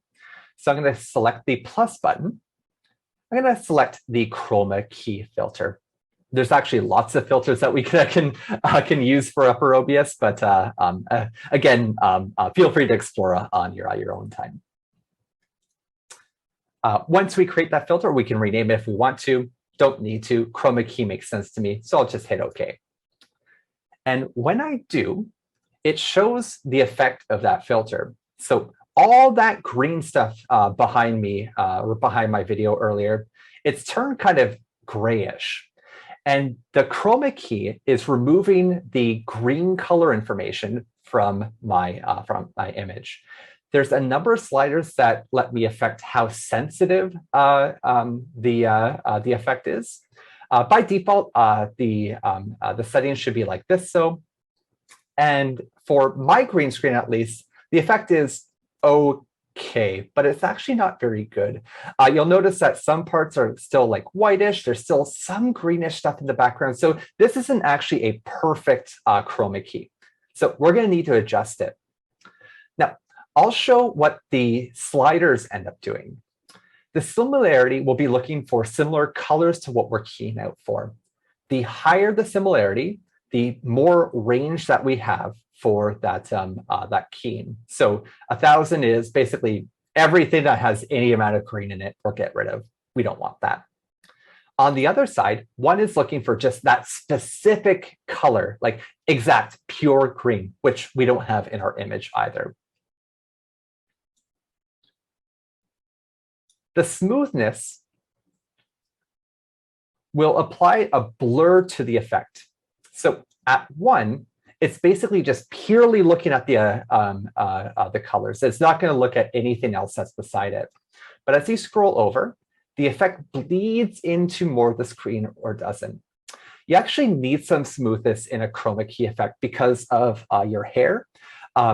Very fine details such as hair, they tend to make like jagged parts. If people don't correctly configure their green screen effect, you'll see that like if they're moving around too much, it'll show like some like blur and green stuff in the other background. That's because the smoothness isn't calibrated correctly. Finally, the key color spill reduction. So this is basically removing color information from the resulting image. At 1,000, it's grayscale. And at 1, it doesn't remove any additional color information. So you can still see that greenish hue at 1. So put it back to 100.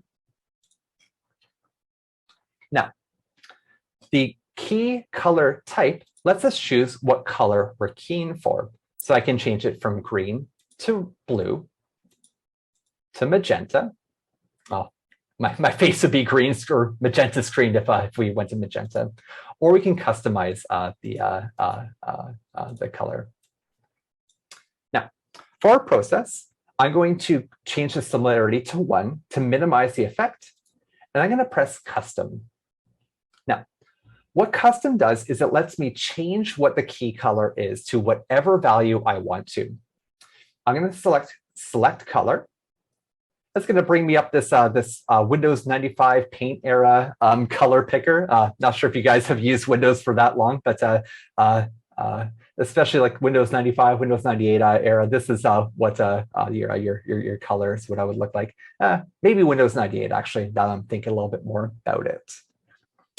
What we need to do is we need to click on Pick Screen Color, and we need to move our mouse into one of the areas of the green screen. Now, if you're taking a look, as I move my mouse, it's going to change what that color ends up being. So we want to pick somewhere that is not too bright, not too dark. I'll go here. I got a left click. It'll grab that color. For me, it's 3A 9580. For you, it will probably be different, but it doesn't need to be precise. And then I'll press OK. Now, the effect will be put onto that specific color. And we can see that a lot of the display has been taken out. What I'm going to do now is I'm going to increase the similarity until my whole screen is black, or as much of it as possible until the moment where I start to be blurred out.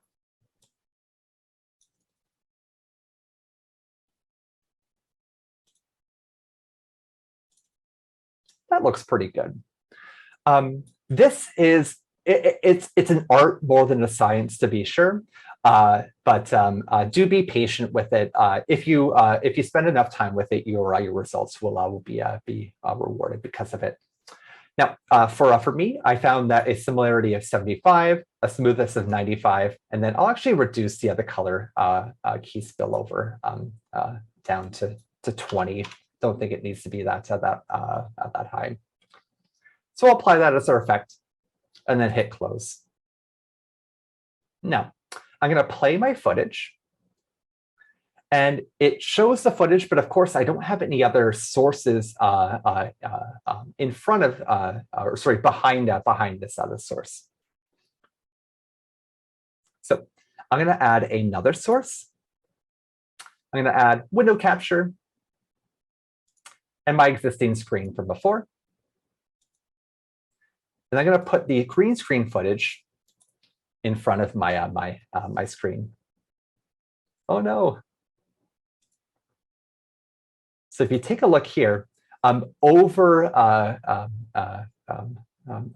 needed the effect. So I'm going to go back to the filters tab and adjust this basically down until there we go.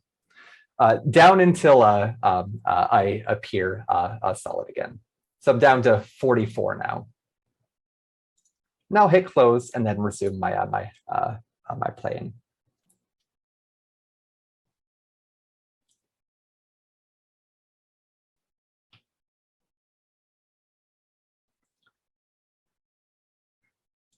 Now, with this source, I can resize it, put myself in one of the corners, move myself around, and basically use myself as a face cam.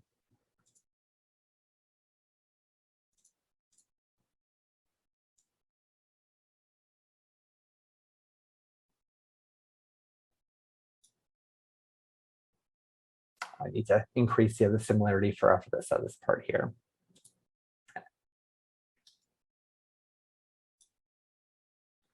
So go back to my face over here. That's really, really cool, I think. And it definitely opens up a broad spectrum of possibilities for live streaming. Now, the last thing that we're going to be covering this evening is how to use our smartphone as a source.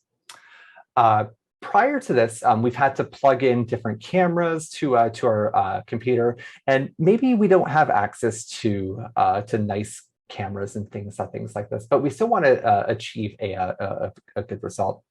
Your smartphone can actually be used with OBS quite easily, and it wasn't always this way. A couple of years ago, a program called Video.Ninja was unveiled that basically takes a lot of the headaches out of the handshakes required to deliver video content securely across platforms.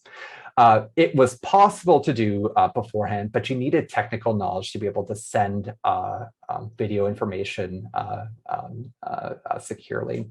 But this platform's been able to do it. So let's go through that process now.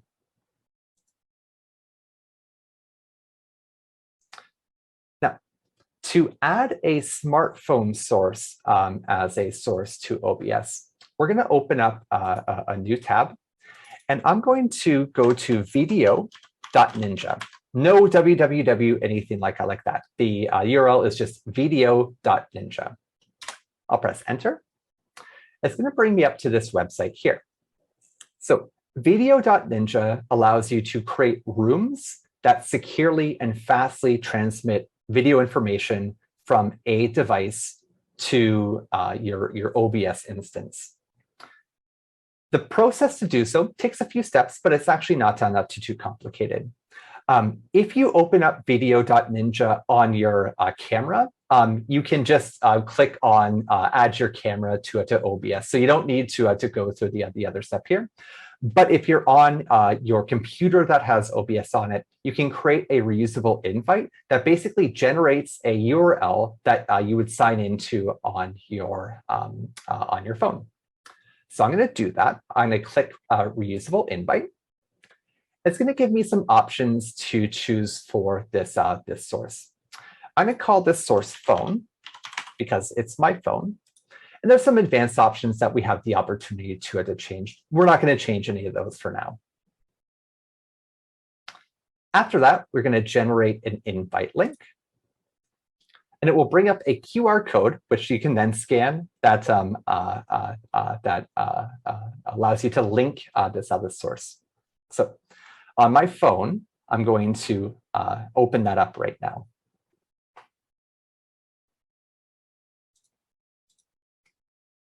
So this is what my phone looks like.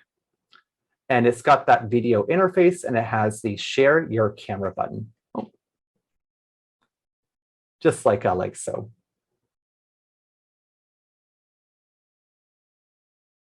So I'm going to click on that. It's going to ask me if I give permission to share my microphone and camera, which I will allow. And then I'm going to change the camera to back camera. So it's looking at myself right now. When I'm ready to start broadcasting, I'm just going to press start. Now, I'm still showing OBS right now in my screen, and it hasn't done anything yet. So my phone is broadcasting, but OBS isn't seeing that. To see this source, what we need to do is we need to go to the sources doc. We need to add a source, and we're going to add a browser source. A browser source is a web browser. And what video.ninja does is it basically creates a website that is this video feed. And that's what we're going to be accessing. So I'm going to call this iPhone because that's the what the source is supposed to be. I'm going to press OK. Now, when you open up a browser source, you have to provide a URL or a website that is that you point to. Going back to video.ninja, there's two links that are created. One is your link for your phone, which is that QR code. And then the second is the browser source link, which you then paste into the browser. So I've copied that and I've pasted it. I'm going to change the dimensions from the defaults to 1020 by 1080, which is the default resolution of video on my iPhone. I'll press OK. And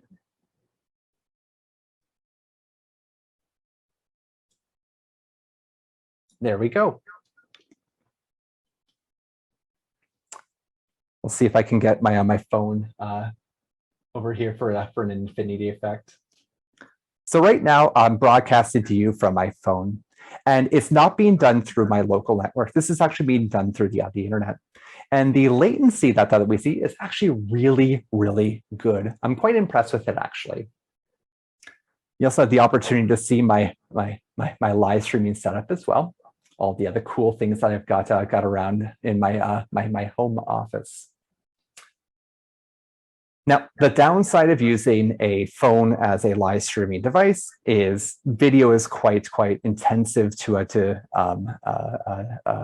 broadcast. So you might want access to a battery bank or something like this. The advantage, though, is you can move it around and use it as a creative form of expression.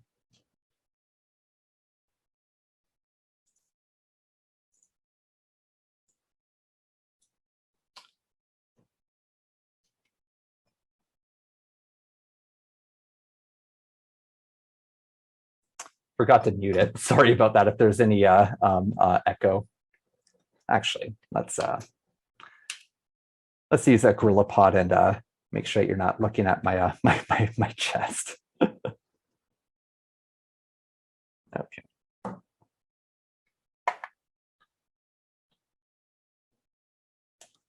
All right.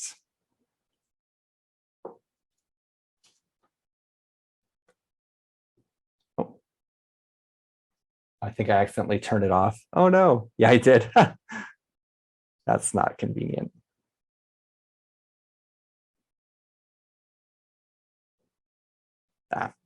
regardless, the demonstration holds.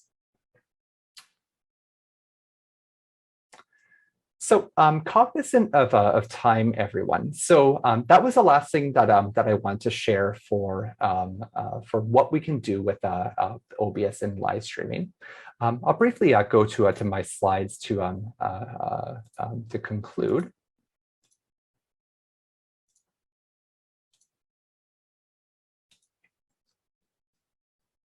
And again, the steps are all in the deck itself. So if you weren't able to follow along with one or multiple steps, this resource is here for you, just in case you want to reference it in the future.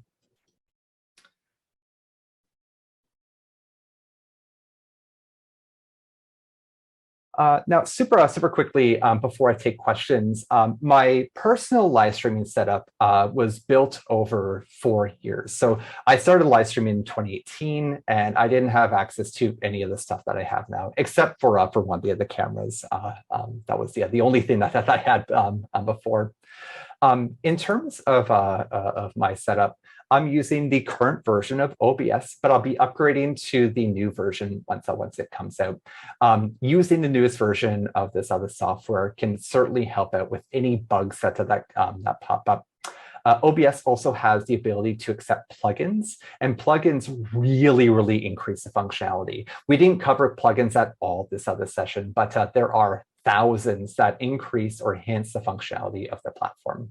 So to find these sources, there are a number of creatives, whether it be on YouTube or Twitch, that get into the nuts and bolts of how OBS works. So I certainly encourage you to check those out. I'll share a few links in the deck.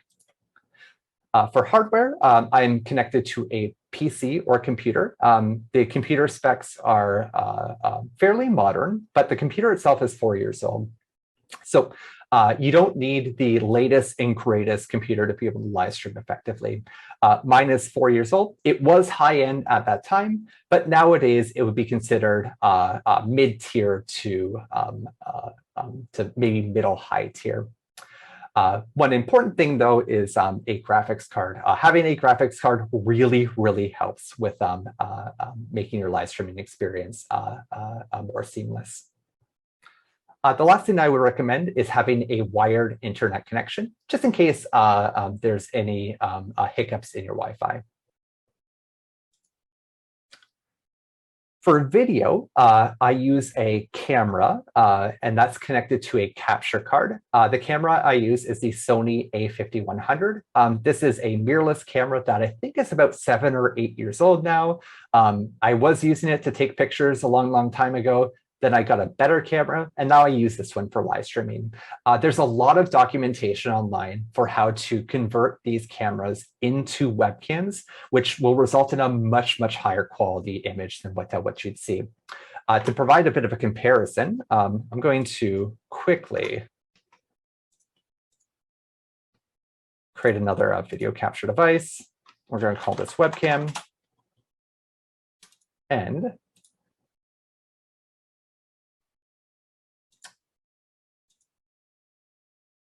there we go.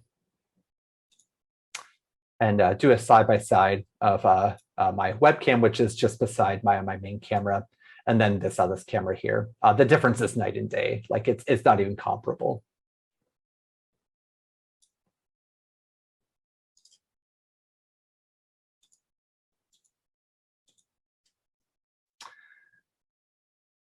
For lighting, I light myself quite a bit because a camera, the best camera in the world, is no good if there's no light to bounce back and hit it. So I've used a ring light as my key light.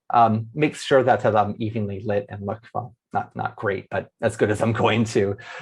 Fill lights, which fill up the other room as well, provides some definition in addition to the normal house lights, as well as some nice shiny RGB lights in the other background to have a cool visual effect.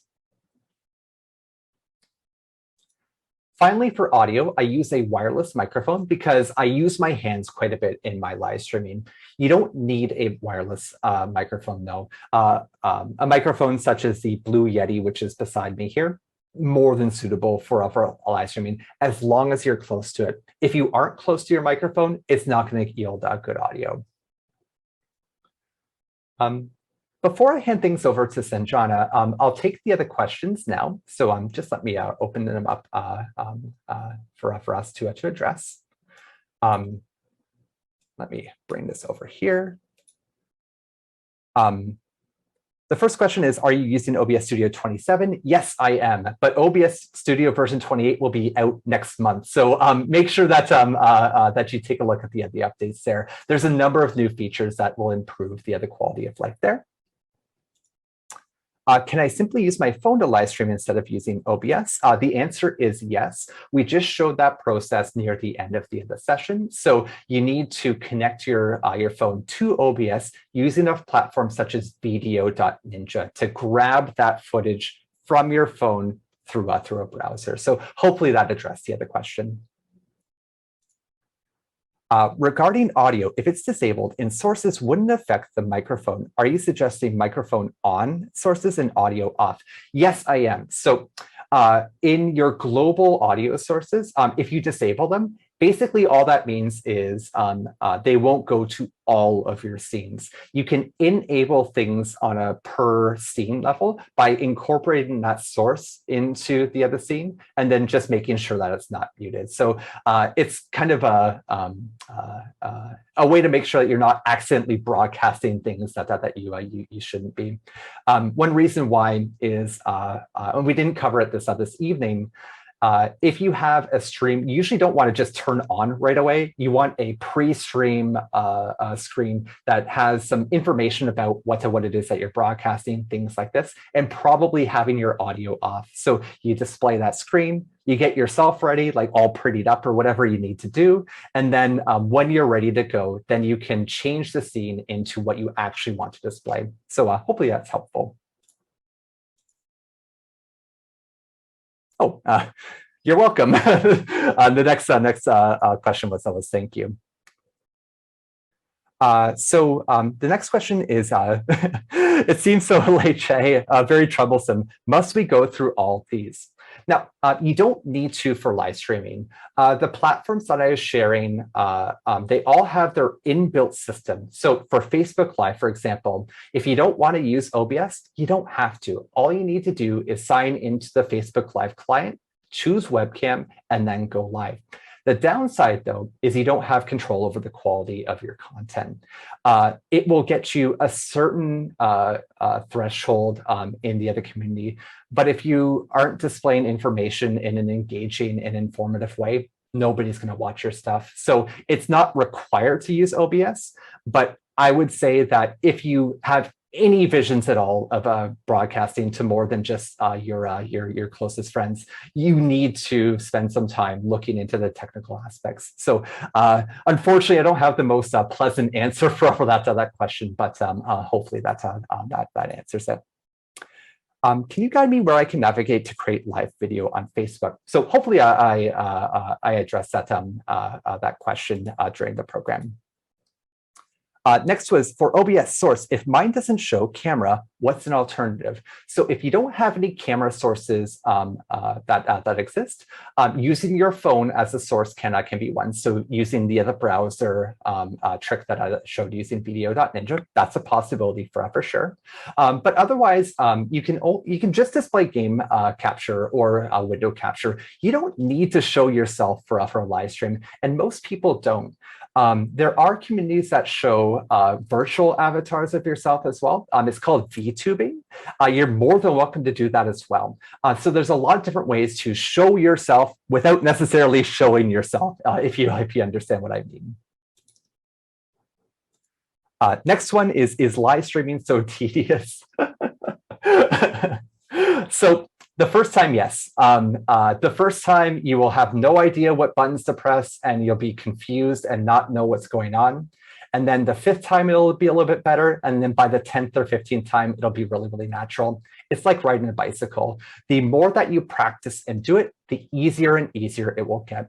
So if you're discouraged by the steps and the processes involved, don't worry about it. Just do it. And then the next time, maybe it will be a little bit easier. So I encourage you not to give up and to try to think of this not necessarily from a, oh, like this is such a pain, like why do I need to do this, to what can I do with this this platform? So hopefully that helps. Can we just use the handphone to live stream without using OBS? Another question like this. So hopefully the phone process was showing that. Again, if you just use your handphone and you don't connect it to OBS, Facebook Live, Twitch, YouTube, they all work, but you don't have the chance to customize what you show to people in a way that you want to. So again, it'll get you like an inch, but there's a mile to go to be able to reach out to the types of audiences that you can reach out to using live streaming. How to include low volume background music while I'm talking? Really, really good question. I'll share that super quickly. What you need to do is you need to add an audio output device. So the audio output device, if you have it listening to like, has to be open source, freely licensed music. So if you just type in open source music on Google, it'll bring up a bunch of websites that let you to play that.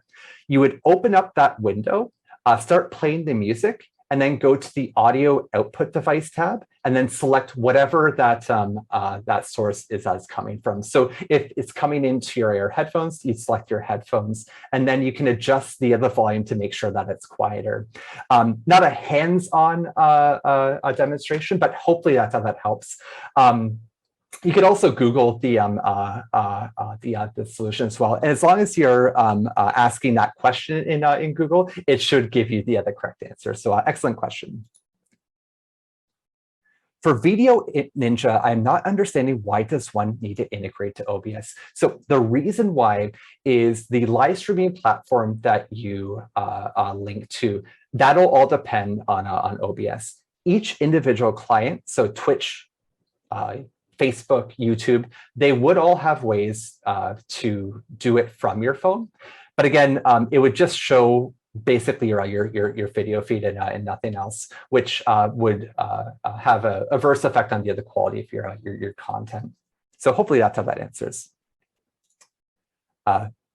V2B, I think the platform would be vdo.ninja. So hopefully that's how that answers that question.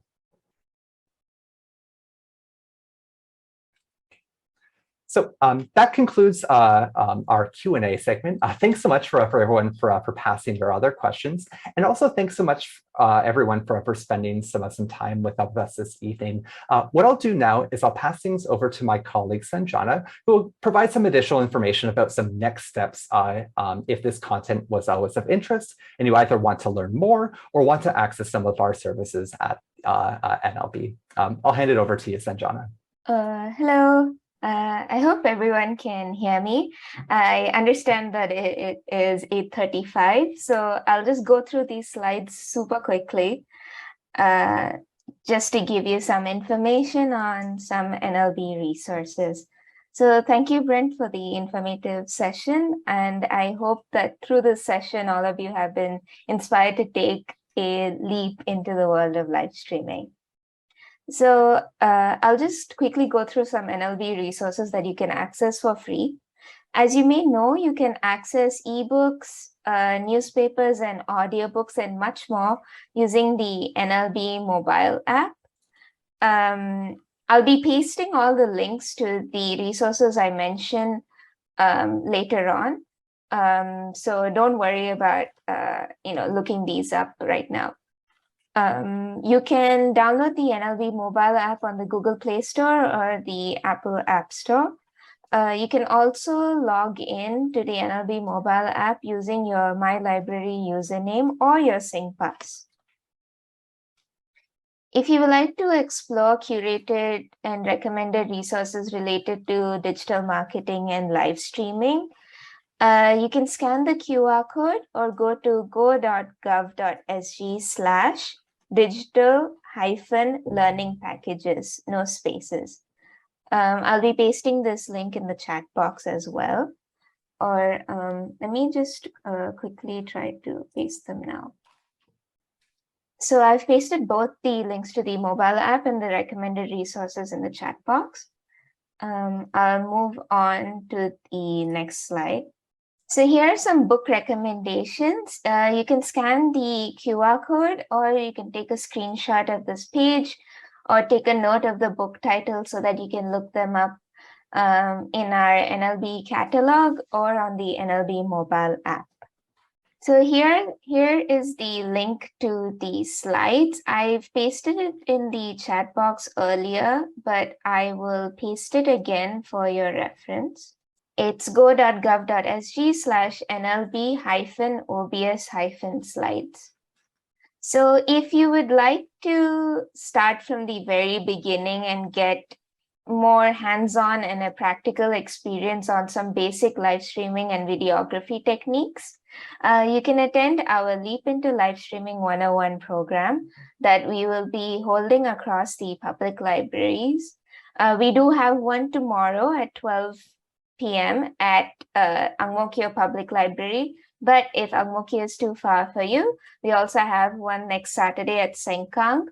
On the 20th, we have one at Choa Chu Kang, and on the 30th, we have it at Geylang East Public Library.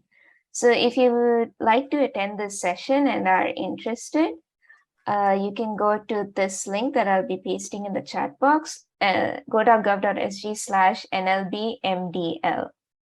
We also have a very interesting program series coming up. If you'd like to join us at the Future Work Expert Edition, which is an exciting 2-week lineup of programs by expert speakers to learn about trending technology and career skills to help you navigate the future workplace. So I'll be pasting the link to this as well.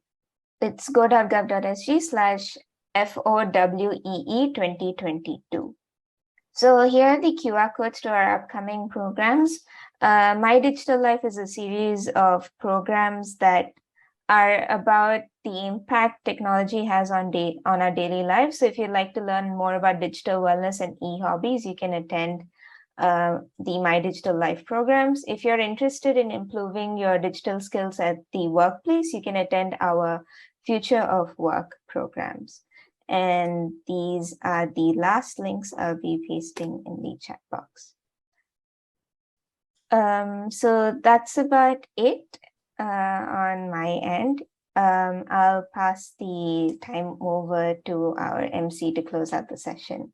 Thank you, Brent and Sanjana. We hope that you have taken away some pointers and insights from this webinar. If you need guidance on your tech upskilling journey, you can sign up for the free one-to-one skills and training advisory session with SSG Skills Ambassadors. They will have a conversation with you to understand your needs and objectives. It could be a new skill you're looking for to enhance your employment prospects or for your career transition plans, and share with you the relevant information. These include course search and recommendations, types of assistance schemes and funding, Skills Future credit, and other resources on My Skills Future portal. There are 3 ways to find or contact a Skills Ambassador. Visit us at any of the locations indicated on the map. Please take note of the operating days and time.